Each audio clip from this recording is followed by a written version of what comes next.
person or a place. किसी भी चीज का नाम उसके लिए utmost important होता है. The name holds the identity of it. So same is the case with the name of a nation. India or Bharat, the recent and the greatest debate which has emerged today. So hello and welcome to iasorigin. Today we will be talking about India being renamed as Bharat. Before starting on to our topic, I would like to tell you that you can enroll with us for the prelims cum mains program, where we will be offering live classes, one-to-one mentorship session, unlimited recorded access, and personalized strategy plan, which makes your preparation easy. So let's move with our topic. What is the issue?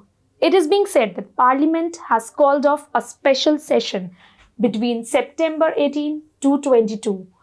Some say that this special session is regarding UCC, Uniform Civil Code, while the others have said it is regarding India to be renamed as Bharat. But what has sparked off this debate? And the reason is G20 invite. The G20 summit, which is going to be held in India, sent the invitation letter with the mention of President of Bharat. G20 summit, where leaders from different countries, be it US or France, will be gathering. उसके invitation में mention होना the President of Bharat, which earlier used to be mentioned as the President of Republic of India. This change is a big change, and this has sparked of the debate. Is government planning to change India to Bharat? Also, we can see that the airplanes, which used to be earlier written as India, now the term Bharat has been used along with India.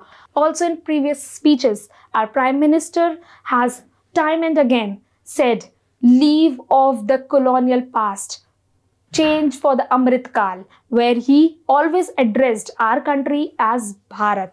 So is this an indication of any change? Before that, let us talk about what is the current legal status. The Constitution of India under Article number 1, the Constitution under Article 1 clearly specifies India, that is Bharat. Some legal scholars use this Article 1 and say that the term is interchangeable. We can either use India or Bharat. While there is another lobby of legal scholars who quote onto Article number 50, which talks about the office of President of India. This specifically mentions India. Similar is the case with Article number 77, which talks about the conduct of business of Government of India. All these articles mention only the word India. So the opinion is always divided over the name. But changing the name is a huge cumbersome process. It will require amendment, not just in Article number 1, but over all the articles of the Constitution where word India is being mentioned. India is the name which is being used in many institutions, be it Supreme Court of India, be it Chief Justice of India. All these will have to be changed along with that resolution. Recently, a political debate has also emerged on the same. All the opposition parties have formed a coalition for 2024 election, and the name of the coalition is India. Well, that's an acronym, and it stands for the Indian National Developmental Inclusive Alliance. They say it's not a policy agenda, rather a political agenda to name India as Bharat. Let's see what is the history of the word Bharat, from where it originated. The term Bharat has been very old. It is being part of our Hindu scriptures, be it Mahabharat or Manusmriti. It also refers to Emperor Bharata. Emperor Bharata is known to be the ancestor of Pandavas. He used to rule over a particular area, which was called as Bharat. That was none other than our India. Vishnu Purana also describes Bharat as a land between southern sea and the northern snowy mountains. And obviously the southern sea stands for the Indian Ocean and the northern snowy mountains for the Himalayas. It was called as Bharat. The Puranas also mention Bharat as Jambudipa. So Bharat is not a new word. It has always been in use since our past decades, from the time of the Rig Veda to the time of the Puranas. Now, what led to the change from the term Bharat to India? This also has a long history. When Persians and Arabs came to India, they used the term Hindustan, meaning the people living beyond Sindh. Sindh is basically a Sanskrit word. Sindh is a Sanskrit word used for the river Indus. Used for the river Indus. It was earlier called by them as Sindh Nadi.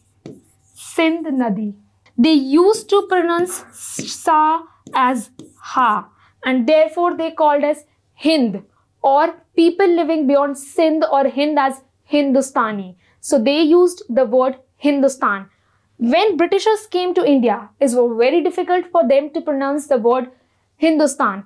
Therefore, they opted for the English translation, and as a result, Sindh was transformed to Indus in English, and the people living beyond Indus were called as Indians. And from then onwards, we came to be called as India. When we gained independence in 1947, the debate again sparked as to what our country should be called as. There was one group who supported India to be called as Bharat or Bharatvarsha, while the other group lobbied for the name India. As a compromise, Article 1, it was mentioned India, that is Bharat, shall be a union of states. Both the term was synonymously used in Article 1. But is this the first time that such a move is being made? No. In the past, in 2014, UP government made a resolution. It proposed to replace the word India in Article 1 with Hindustan. Similarly, a legal petition was again signed in 2016 where it was asked to strike off the word India and replace it with Bharat. Supreme Court struck down the petition saying that the word Bharat is already mentioned in the Article 1. Therefore, in the present time, if the government passes a resolution, will it come into effect?